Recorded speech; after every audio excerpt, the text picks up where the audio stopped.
10th class welcome to the online class. ਅਸੀਂ lecture chapter 4 ਕਰ ਰਹੇ ਸੀ। ਇਹ ਮੇਰਾ ਲੈਕਚਰ 4 ਹੈ, ਚੈਪਟਰ 4 ਹੈ ਅਤੇ ਸਟੇਟਮੈਂਟ ਸਮਸ ਅਸੀਂ ਇਹਦੇ ਵਿੱਚ ਕੁਛ ਹੱਲ ਕਰਾਂਗੇ। ਸਭ ਤੋਂ ਪਹਿਲਾਂ ਸਟੇਟਮੈਂਟ ਸਮ ਜਿਹੜੇ ਇੰਪੋਰਟੈਂਟ ਹੈ ਉਹਦੇ ਵਿੱਚ ਪਹਿਲਾ ਸਵਾਲ ਹੈ, the altitude of a right angle triangle is 7 centimetre less than its base.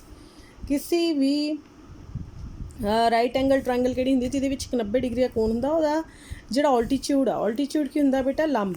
ਹਰੇਕ ਰਾਈਟ ਐਂਗਲ ਟ੍ਰਾਇੰਗਲ ਦੇ ਵਿੱਚ ਲੰਬ, ਆਧਾਰ ਅਤੇ ਕਰਨ ਹੁੰਦਾ ਹੈ। ਕਰਨ ਨੂੰ ਆਪਾਂ ਇੰਗਲਿਸ਼ 'ਚ ਹਾਈਪੋਟੇਨਿਊਜ਼ ਕਹਿੰਦੇ ਹਾਂ, ਆਧਾਰ ਨੂੰ ਅਸੀਂ ਬੇਸ ਕਹਿੰਦੇ ਹਾਂ ਅਤੇ ਪੀ ਨੂੰ ਅਸੀਂ ਲੰਬ ਕਹਿੰਦੇ ਹਾਂ। ਤਾਂ ਜਿਹੜਾ base size 7 centimetre, height is 7 centimetre less than its base.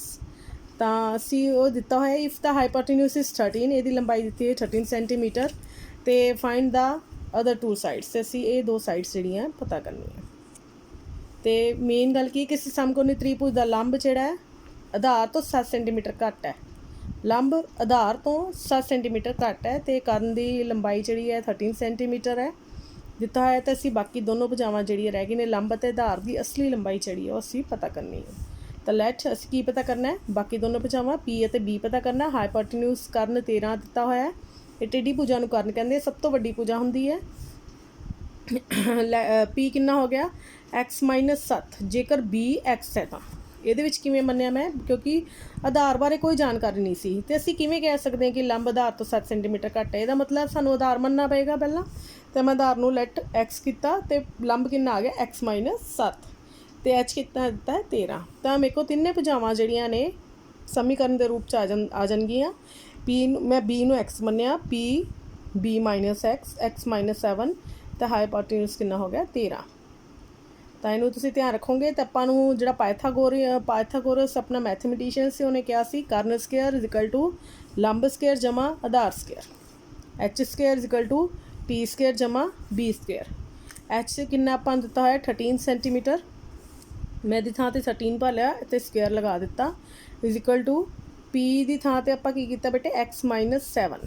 P the value ਕਿੰਨੀ ਹੈ? x-7। ਮੈਂ x-7 ਲਿਖਤਾ ਪੀ ਦੀ ਥਾਂ 'ਤੇ ਅਤੇ ਪੂਰੇ ਦਾ ਸਕੇਅਰ ਕਰਤਾ, ਪਲੱਸ ਬੀ ਦੀ ਥਾਂ 'ਤੇ ਬੇਟਾ ਮੈਂ x ਮੰਨਿਆ ਸੀ ਕਿਉਂਕਿ ਆਧਾਰ ਸਾਨੂੰ ਨਹੀਂ ਸੀ ਪਤਾ, ਅਤੇ ਦਿੱਤਾ ਹੋਇਆ ਸੀ ਲੰਬ ਜਿਹੜਾ ਆਧਾਰ ਨਾਲੋਂ 7 ਸੈਂਟੀਮੀਟਰ ਘੱਟ ਹੈ।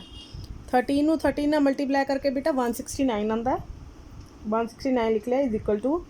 ਹੁਣ ਜਦੋਂ ਆਪਾਂ ਬ੍ਰੈਕਟ ਦੇ ਅੰਦਰ ਦੋ ਰਕਮਾਂ ਹੋਣ, ਵਿਚਕਾਰ ਘਟਾਓ ਜਾਂ ਜਮ੍ਹਾਂ ਦਾ ਨਿਸ਼ਾਨ ਹੋਵੇ, ਅਤੇ ਇਹਨਾਂ ਨੂੰ ਖੋਲ੍ਹਣਾ ਕਿਵੇਂ ਹੁੰਦਾ?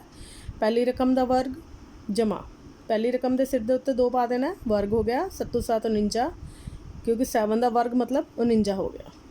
ਪਹਿਲੀ ਰਕਮ ਦਾ ਵਰਗ ਕਰ ਲਿਆ, ਦੂਜੀ ਰਕਮ ਦਾ ਵਰਗ। ਜਿਹੜੇ ਆਮ ਤੌਰ 'ਤੇ ਬੱਚੇ ਗੱਲ ਭੁੱਲ ਜਾਂਦੇ ਉਹ ਇਹ ਹੈ ਬੇਟਾ ਕਿ ਜੇ ਵਿਚਕਾਰ ਮਾਈਨਸ ਹੈ ਤਾਂ ਇੱਥੇ ਮਾਈਨਸ ਲਗਾ ਕੇ 2 ਮਲਟੀਪਲਾਈ ਬਾਈ ਪਹਿਲੀ ਰਕਮ ਗੁਣਾ ਦੂਸਰੀ ਰਕਮ ਵੀ ਲਿਖਣੀ ਹੁੰਦੀ ਹੈ। ਆਪਾਂ ਆਹ ਚੀਜ਼ ਸਾਰੇ ਬੱਚੇ ਭੁੱਲ ਜਾਂਦੇ ਆ। ਪਹਿਲੀ ਰਕਮ ਦਾ ਵੀ ਸਕੇਅਰ ਕਰ ਦਿੰਦੇ ਆ, ਦੂਜੀ ਰਕਮ ਦਾ ਵੀ ਸਕੇਅਰ ਕਰ ਦਿੰਦੇ ਆ, ਮਾਈਨਸ ਪਾ ਕੇ। ਜੇ ਇੱਥੇ ਮਾਈਨਸ ਹੈ ਤਾਂ ਇੱਥੇ ਮਾਈਨਸ ਪਾਉਣਾ, ਜੇ ਇੱਥੇ ਪਲੱਸ ਹੈ ਤਾਂ ਪਲੱਸ ਪਾਉਣਾ। 2 ਮਲਟੀਪਲਾਈ 2 ਨਾਲ ਹੀ ਗੁਣਾ ਹੁੰਦਾ ਹਮੇਸ਼ਾ, 2 ਤਾਂ ਆਏਗਾ ਹੀ ਆਏਗਾ। ਗੁਣਾ ਕਰਨਾ ਹੈ ਦੋਨੋਂ ਰਕਮਾਂ ਨੂੰ ਆਪਸ 'ਚ, 2 ਨਾਲ ਗੁਣਾ ਕਰ ਦੇਣਾ ਦੋਨੋਂ ਰਕਮਾਂ ਨੂੰ, ਅਤੇ x ਗੁਣਾ 7 ਜਮ੍ਹਾਂ ਆਹ x ਸਕੇਅਰ ਪਿਆ ਸੀ ਉੱਦਾਂ ਹੀ ਲਿਖ ਲਿਆ। Is it okay? ਅਤੇ ਇਸ ਸਵਾਲ ਨੂੰ ਬੜਾ ਇੰਪੋਰਟੈਂਟ ਹੈ, ਇਹਨੂੰ ਧਿਆਨ ਨਾਲ ਸਮਝਣਾ ਤੁਸੀਂ। ਉਸ ਤੋਂ ਬਾਅਦ ਤੁਸੀਂ ਦੇਖੋ, ਮੈਂ ਸਾਰੀ ਰਕਮਾਂ ਇੱਕ ਪਾਸੇ ਇਕੱਠੀ ਕਰ ਲੈਣੀ ਹੁੰਦੀ ਹੈ, ਅਤੇ 169 ਬੇਟਾ ਇੱਧਰ ਆ ਕੇ -169 ਬਣ ਗਿਆ। ਬਾਕੀ ਰਕਮਾਂ ਮੈਂ ਉੱਦਾਂ ਹੀ ਲਿਖੀਆਂ ਸੀ। 7 ਦੂਣੀ 14 ਕਰ ਲਿਆ ਸੀ, ਕਿਉਂਕਿ ਗੁਣਾ ਹੈ ਵਿਚਕਾਰ ਤਾਂ 2 7 14 ਹੋ ਜਾਏਗਾ, x ਜਮ੍ਹਾਂ x ਸਕੇਅਰ।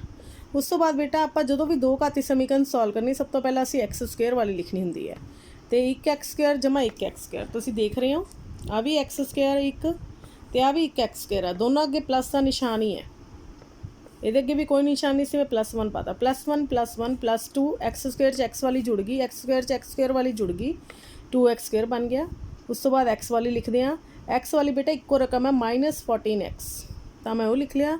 ਉਸ ਤੋਂ ਬਾਅਦ ਬੇਟਾ ਬਿਨਾਂ x ਵਾਲੀਆਂ 2 ਰਕਮਾਂ ਨੇ, ਇਹਨਾਂ ਦੋਨਾਂ ਨੂੰ ਸੋਲਵ ਕਰਨਾ ਪਏਗਾ। ਇੱਕ ਦੇ ਅੱਗੇ ਘਟਾਓ ਹੈ, ਇੱਕ ਦੇ ਅੱਗੇ ਜਮ੍ਹਾਂ ਹੈ, ਤਾਂ ਆਪਾਂ ਇਹਨਾਂ ਨੂੰ ਘਟਾਓ ਕਰ ਦਿੰਦੇ। ਮੈਂ 169 'ਚੋਂ 149 ਘਟਾਇਆ ਤਾਂ 120 ਆ ਗਿਆ ਸੀ, ਲੇਕਿਨ ਨਿਸ਼ਾਨ ਜਿਹੜਾ ਇਹਦੇ ਅੱਗੇ ਉਹ ਕਿਵੇਂ ਆਇਆ? ਵੱਡੀ ਰਕਮ ਕੋਲ ਮਾਈਨਸ ਸੀ, ਤਾਂ ਮੈਂ ਮਾਈਨਸ ਦਾ ਨਿਸ਼ਾਨ ਲਗਾ ਦਿੱਤਾ। Is it okay? ਉਸ ਤੋਂ ਬਾਅਦ ਤੁਸੀਂ ABC ਦੀ ਵੈਲਿਊ ਵੀ ਤੁਸੀਂ ਜਾਣਦੇ ਚੰਗੀ ਤਰ੍ਹਾਂ ਕੱਢਣੀ। x ਸਕੁਏਅਰ ਦੇ ਅੱਗੇ ਵਾਲੀ ਰਕਮ A, x ਦੇ ਅੱਗੇ ਵਾਲੀ ਰਕਮ B ਅਤੇ ਬਿਨਾਂ x ਵਾਲੀ C। ਨਿਸ਼ਾਨਾਂ ਦਾ ਪੂਰਾ ਧਿਆਨ ਰੱਖਣਾ। C ਦੇ ਅੱਗੇ ਮਾਈਨਸ ਹੈ, ਇਹ ਵੀ ਮਾਈਨਸ ਆਏਗਾ, ਇਹ ਵੀ ਬੀ ਦੀ ਵੈਲਿਊ ਵੀ ਮਾਈਨਸ 'ਚ ਆਏਗੀ ਅਤੇ ਸੀ ਦੀ ਵੈਲਿਊ ਇਹਦੀ ਵੈਲਿਊ ਇਹਦੇ ਵਿੱਚ ਪਲੱਸ 'ਚ ਹੀ ਹੈ ਤਾਂ 2 ਲਿਖ ਦਿਓ। ਤਾਂ ਡੀ ਕੱਢਣਾ ਹੁੰਦਾ ਬੀ ਸਕੁਅਰ ਮਾਈਨਸ 4ac, ਤਾਂ ਮੈਂ ਬੀ ਕੱਢਿਆ। ਬੀ ਸਕੁਅਰ ਦੇ ਇੱਥੇ ਤਾਂ ਹਮੇਸ਼ਾ ਜਮਾ ਹੀ ਆਉਣਾ, ਇਹ ਧਿਆਨ ਰੱਖਣਾ ਹੈ। ਜਦੋਂ ਵੀ ਇਹ ਫਾਰਮੂਲਾ ਲੱਗੇਗਾ ਅਗਲੇ ਸਟੈਪ 'ਚ ਪਹਿਲੀ ਰਕਮ ਦੇ ਅੱਗੇ ਪੋਜ਼ੀਟਿਵ ਆਉਣਾ, ਚਾਹੇ ਬੀ ਨੈਗੇਟਿਵ ਹੈ ਚਾਹੇ ਜਮਾ ਵਾਲਾ ਹੋਵੇ। ਇੱਥੇ ਦੋਨਾਂ 'ਚ ਜਿਹੜਾ ਮਰਜ਼ੀ ਹੋਵੇ, ਇੱਥੇ ਆਂਸਰ ਜਿਹੜਾ ਹੈ ਪਲੱਸ 'ਚ ਹੀ ਆਉਣਾ। 14 ਨੂੰ ਗੁਣਾ ਕਰਕੇ ਬੇਟਾ 196 ਆਉਂਦਾ ਹੈ, ਕਿਉਂਕਿ ਸਕੁਅਰ ਕੱਢਣਾ ਸੀ। 14 ਨੂੰ 14 ਨਾਲ ਕਰਨਾ। ਸਕੁਅਰ ਦਾ ਮਤਲਬ ਹੁੰਦਾ ਸੇਮ ਰਕਮ ਨੂੰ ਉਸੀ ਰਕਮ ਨਾਲ ਗੁਣਾ ਕਰਨਾ। ਜਿਵੇਂ 2 ਨੂੰ 2 ਨਾਲ ਗੁਣਾ ਕਰਾਂਗੇ ਤਾਂ 2 ਸਕੁਅਰ ਹੁੰਦਾ। ਇਸ ਤਰ੍ਹਾਂ 14 ਨੂੰ 14 ਨਾਲ ਗੁਣਾ ਕੀਤਾ 14 ਸਕੁਅਰ, ਜਿਹੜੀ ਕਿ ਬੀ ਦੀ ਵੈਲਿਊ ਸੀ। ਮਾਈਨਸ ਦੀ ਥਾਂ 'ਤੇ ਮਾਈਨਸ, 4 ਦੀ ਥਾਂ 'ਤੇ 4, ਗੁਣਾ ਦੀ ਥਾਂ 'ਤੇ ਗੁਣਾ 2, ਏ ਦੀ ਥਾਂ 'ਤੇ ਮੈਂ 2 ਭਰ ਲਿਆ, ਸੀ ਦੀ ਥਾਂ 'ਤੇ -1 ਹੋਈ। ਇਹ ਦੇਖਣਾ ਹੈ ਕਿ ਇਸ ਮਾਈਨਸ ਤੋਂ ਬਾਅਦ ਕਿੰਨੇ ਮਾਈਨਸ ਨੇ। ਇੱਕ ਮਾਈਨਸ ਹੀ ਹੈ, ਇਹ ਦੋਨੋਂ ਜੋੜੀ ਬਣਾ ਲਈ ਅਤੇ ਕੱਟ ਜਾਣਗੇ। ਅਤੇ ਇਹਨਾਂ ਨੂੰ ਗੁਣਾ ਕੀਤਾ 4 ਦੂਣੀ 8, 12 8 96, 960 ਆ ਗਿਆ ਅਤੇ 1156 ਆ ਗਿਆ। Is it okay? ਡੀ ਤੱਕ ਤੁਹਾਨੂੰ ਪਤਾ ਲੱਗ ਗਿਆ। ਡੀ ਆ ਗਿਆ ਆਪਣੇ ਕੋਲ 1156। ਉਸ ਤੋਂ ਬਾਅਦ ਦੇਖੋ ਅਸੀਂ x1 ਅਤੇ x2 ਕੱਢਣਾ ਹੁੰਦਾ। x1 ਅਤੇ x2 ਕੱਢਣ ਲਈ b ਦਾ ਨਿਸ਼ਾਨ ਬੇਟਾ ਉੱਥੇ ਮਾਈਨਸ ਆਉਂਦਾ ਸੀ, ਆਪਾਂ ਇੱਥੇ ਹਮੇਸ਼ਾ ਦੋਨਾਂ 'ਚ ਉਲਟ ਕਰਕੇ ਲਗਾਉਣਾ ਹੁੰਦਾ ਹੈ। ਦੋ ਵੈਲਿਊਜ਼ ਆਉਂਦੀਆਂ ਨੇ x ਦੀਆਂ, ਦੋਨੋਂ ਅੱਗੇ ਜੋ ਉੱਥੇ ਮਾਈਨਸ ਸੀ ਤਾਂ ਇੱਥੇ ਪਲੱਸ ਆ ਗਿਆ। ਉਸ ਤੋਂ ਬਾਅਦ ਇੱਥੇ ਪਲੱਸ 1 ਦੀ ਥਾਂ 'ਤੇ ਮਾਈਨਸ ਹੈਗਾ, ਸਿਰਫ ਇਹੀ ਫ਼ਰਕ ਹੁੰਦਾ ਦੋਨਾਂ 'ਚ। ਵਰਗਮੂਲ 'ਚ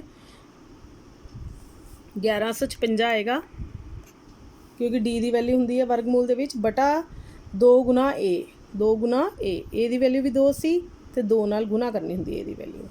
ਉਸ ਤੋਂ ਬਾਅਦ ਤੁਸੀਂ ਦੇਖੋਗੇ ਸਵਾਲ ਕਿਵੇਂ ਹੋਏਗਾ। +14 ਪਲੱਸ 1156 ਬੇਟਾ 34 ਦਾ ਵਰਗਮੂਲ ਬਾਏ 4, ਇਹ ਕਿੰਨਾ ਆ ਜਾਏਗਾ? ਦੋਨੋਂ ਅੱਗੇ ਪਲੱਸ ਹੈ ਅਤੇ ਪਲੱਸ ਹੋ ਜਾਏਗਾ 8, 48/4 ਕਿੰਨਾ ਆ ਜਾਏਗਾ? 12। ਅਤੇ x1 ਦੀ ਇੱਕ ਵੈਲਿਊ ਆ ਗਈ 12 ਬੇਸ। ਦੂਜਾ ਕਿੰਨਾ ਆਏਗਾ? 14 - 34/4, ਕਿਉਂਕਿ ਇਹਦੇ ਅੱਗੇ ਪਲੱਸ ਹੈ ਤਾਂ ਪਲੱਸ ਰਹੇਗਾ ਅਤੇ ਇਹਨਾਂ ਨੂੰ ਘਟਾ ਦਾਂਗੇ ਆਪਸ 'ਚ, ਕਿਉਂਕਿ ਇੱਕ ਦੇ ਅੱਗੇ ਮਾਈਨਸ ਇੱਕ ਦੇ ਅੱਗੇ ਜਮਾ ਹੈ। 20 ਆ ਜਾਏਗਾ, लेकिन 20 के निशान भी लगाना पड़ेगा। वड्डी रकम को माइनस है तो इतना माइनस आ जाएगा, क्योंकि लेंथ माइनस से तो हो नहीं सकती, -5 सेंटीमीटर है ना, तो ये वैल्यू रिजेक्टेड हो जाएगी। ये वैल्यू की हो जाएगी बेटे? रिजेक्टेड। तो बेस अपने को कितना आ गया? 12। तो एक्स की सी आपां बेस मन्निया सी, जिन्हों आपां आधार कढ़ना सी, तो वो किन्ने को अपने को कितना आ गया? +12। तो जिहड़ा पी सी लंब सी वो कितना सी? x - 7, बेस नालों 7 घट सी। परपेंडिकुलर लंब असी कढ़ना सी, तो x चो कितना, x की वैल्यू कितनी है? +12, 12 चो 7 घटा देने, कितना आ गया? 5 सेंटीमीटर। इसका मतलब लंब कितना आएगा? 5 centimetre. Is it okay? Next है statement sum the difference of squares of 2 numbers is 180। The square of the smaller number is 8 times the larger number.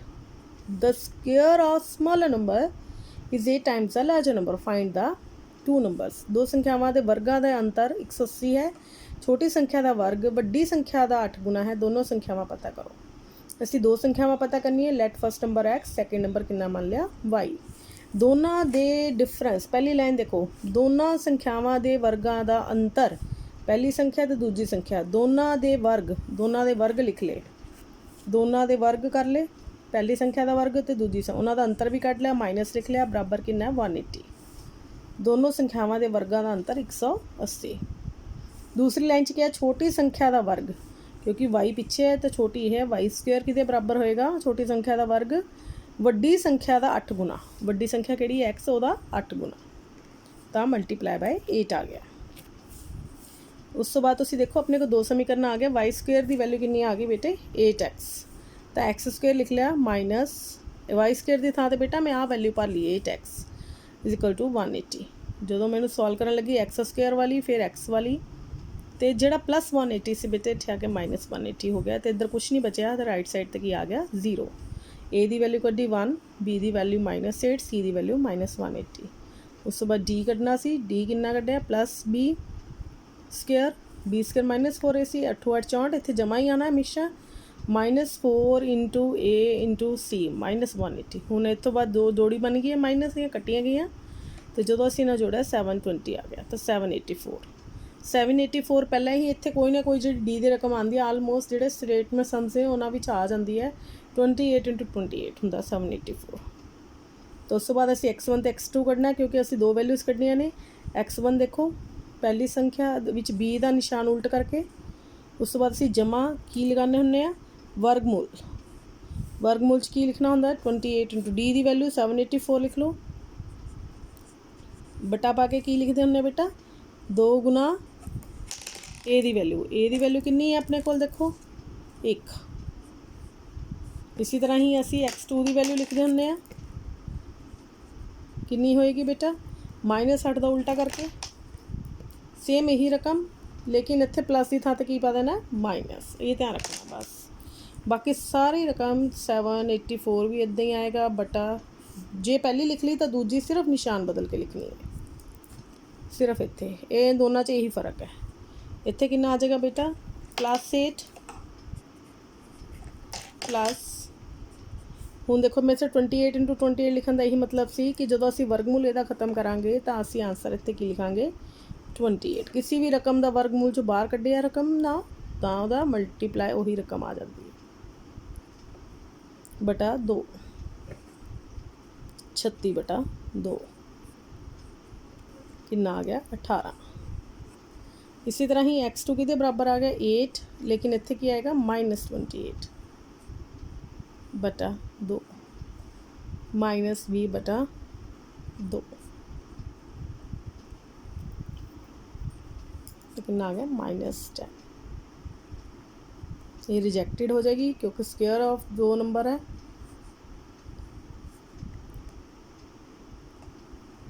तो इस तो बाद 18 तो दूजी रकम कितनी हो जाएगी, ये x आ गया, y स्क्वायर कितना सी 8 × x,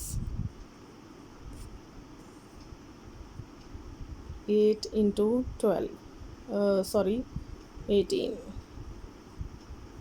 144। तो y कितना होया बेटे ये y स्क्वायर सी, तो y कितना हो गया अपने कोल वर्गमूल 144 डेट इज़ 12। तो y कितना आ गया 12। तो one number is 18, other number is 12। I hope it is clear to you. Thank you.